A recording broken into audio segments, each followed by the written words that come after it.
What is spoon theory? Spoon theory is a metaphor used to explain someone's energy levels.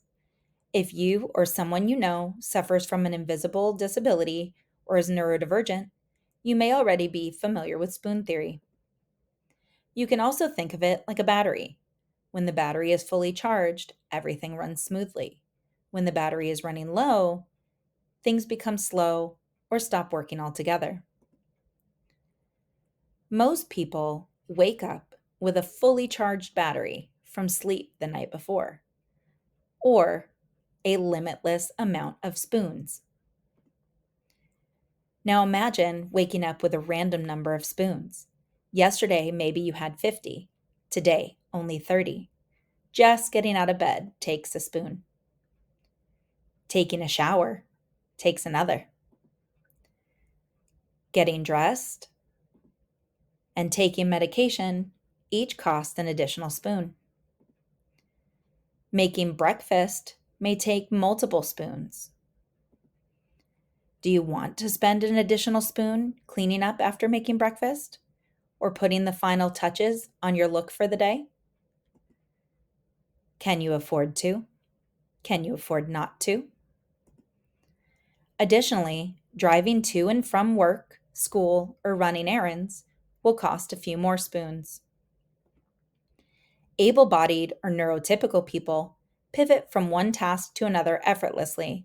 They're able to switch from one thing to another and back again, sometimes focusing on multiple things at once. For those whom spoon theory applies to, this is not the case. Focusing on a task and getting in the zone takes a spoon. Compiling all the materials needed to get the task done takes a spoon. Actually working on and completing the task takes another.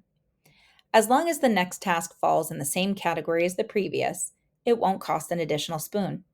You're already in the zone. You already have it. You still need a spoon to get into the flow, but it's easier. Interruptions also cost a spoon. In addition to needing to use spoons to get back into the flow of work, the act of being interrupted can cause a spoon to disappear, destroying any momentum previously gained. If this interruption causes the spoon carrier to switch gears and complete another task, even a small quick one, another spoon must be used to get ready, gather the data, mental or otherwise, to get the other task done. Another spoon is then spent getting into the flow, and yet another finishing the task.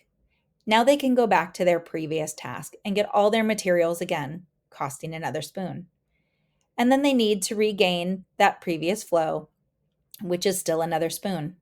Assuming they have no other interruptions, they will use one more spoon to finish the task, which should have cost them only 3 spoons, may have cost 6 or 7.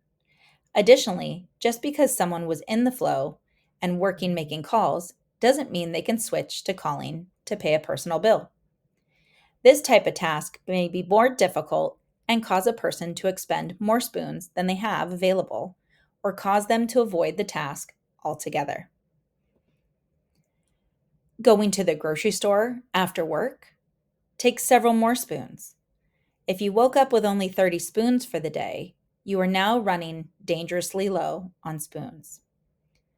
Do you have enough spoons to make dinner, to exercise, to do something enjoyable? Do you have enough spoons to get ready for bed? You might only have enough spoons to make it to the couch. Once you're out of spoons, you are done for the day. Hopefully, there will be more spoons tomorrow. When working with clients, people, and students whom this theory applies to, try not to interrupt their flow unless necessary, and understand you may be impacting their ability to complete other tasks that day.